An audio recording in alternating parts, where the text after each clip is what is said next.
प्रत्येक घरातील बहिणींसाठी सरकारकडून मोठा फायदा।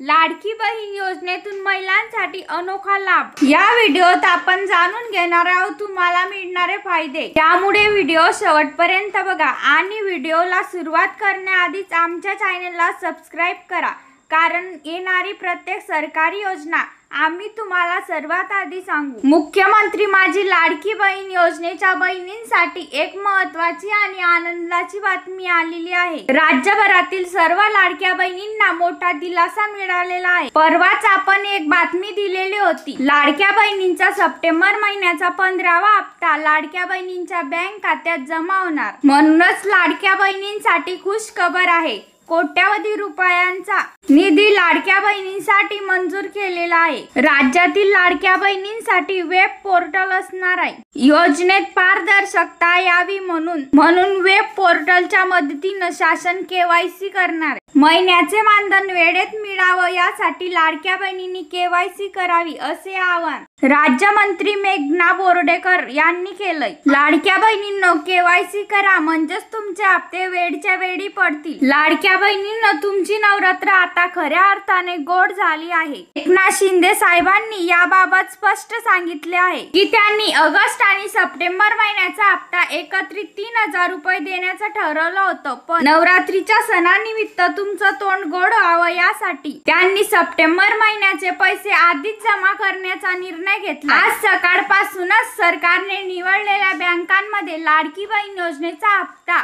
पोहोचलेला आहे। खरंच लाडक्या बहिणींनो, एकनाथ शिंदे साहेबांनी तुम्हाला दिलेलं वचन पाळलं आहे। मला खरंच 1500 रुपये आले का? तुम्ही एकदा तुमचे बँक खाते, फोन पे, गुगल पे यावर तपासून पहा, कारण सरकारने काही ठराविक बँकांमध्येच ही रक्कम जमा करण्याचे ठरवले आहे। ऑगस्ट महिन्याचे पैसे काही महिलांना उशिरा जमा झाले होते, त्यामुळे सरकारने आता खबरदारी घेतली आहे। त्यांनी त्या बँकांना निधी दिलाय, त्या बँकांमध्ये त्वरित पैसे जमा होतात। आणि विशेष म्हणजे ही योजना गरीब आणि गरजू कुटुंबातील महिलांसाठी आहे। आता गरीब आणि गरजू महिला कोण हे आपण पाहणार। लाडक्या बहिणींनो, जेव्हा तुम्ही या योजनेचा अर्ज भरला होता तेव्हा एकनाथ शिंदे साहेबांनी स्पष्ट सांगितलं होतं, ज्या महिलांचे उत्पन्न 2.5 लाख रुपयांपेक्षा कमी आहे त्याच महिला या योजनेत पात्र आहे। पण काही श्रीमंत महिलांनी सुद्धा या योजनेचा अर्ज भरला होता। त्यामुळे शिंदे साहेबांनी महिला व बाल विकास खात्याला आदेश दिले की अशा महिलांना सप्टेंबर महिन्याचा हप्ता देऊ नये। तुमचे उत्पन्न 2.5 लाख रुपयांपेक्षा कमी असेल तर तुम्हाला सरकारने निवडलेल्या बँकांमध्ये लाभ मिळू शकतो। आता तुम्ही म्हणत असाल कोणत्या बँकांमध्ये ही रक्कम जमा होणार आहे?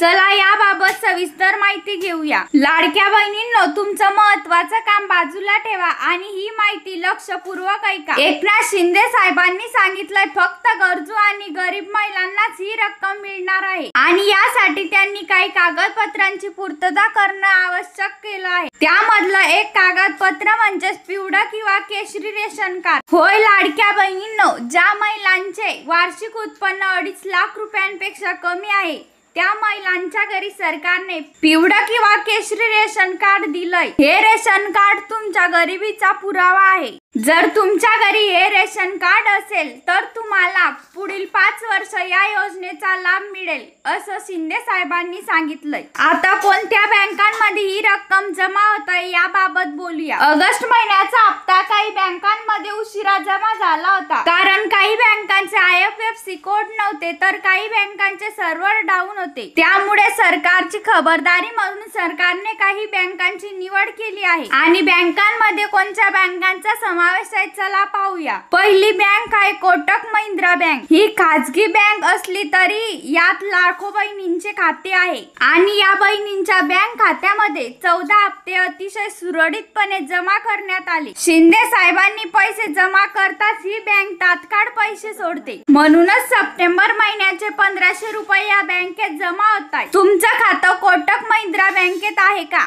तर तुम्हाला आजच पैसे मिळतील। दुसरी जी बँक आहे ती म्हणजे ICICI बँक। तरी खाजगी बँक असली तरी ही बँक महाराष्ट्रात दुसऱ्या क्रमांकावर आहे। या बँकेमध्ये 2 लाखाहून अधिक लाडक्या बहिणींनी खाते उघडली आहे आणि त्यांना आता 14 हप्ते कोणत्याही अडचणीशिवाय मिळालेले आहे. म्हणूनच सरकारने सप्टेंबर महिन्याचा 15वा हप्ता जमा करण्याचा निर्णय घेतलाय. तिसरी बँक आहे HDFC बँक. ही बँक देशातील सर्वात मोठी बँक आहे. या बँकेत जवळपास 3 लाख लाडक्या बहिणींची बँक खाती आहे.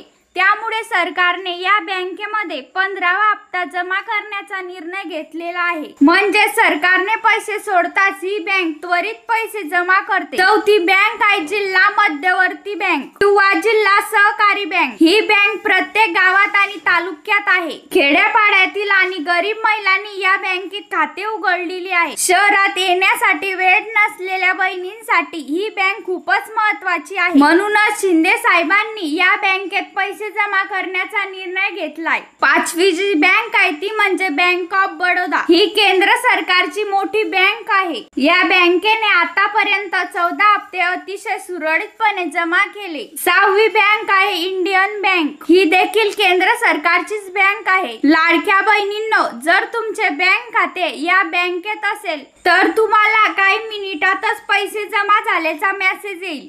सातवी बँक आहे युनियन बँक. ही देखील केंद्र सरकारचीच बँक आहे. या बँकेमध्ये देखील काही मिनिटातच पैसे जमा झाल्याचा मेसेज येईल. सरकारने या बँका निवडलेला आहे. लाडक्या बहिणींचे पैसे याच बँक खात्यात येणार.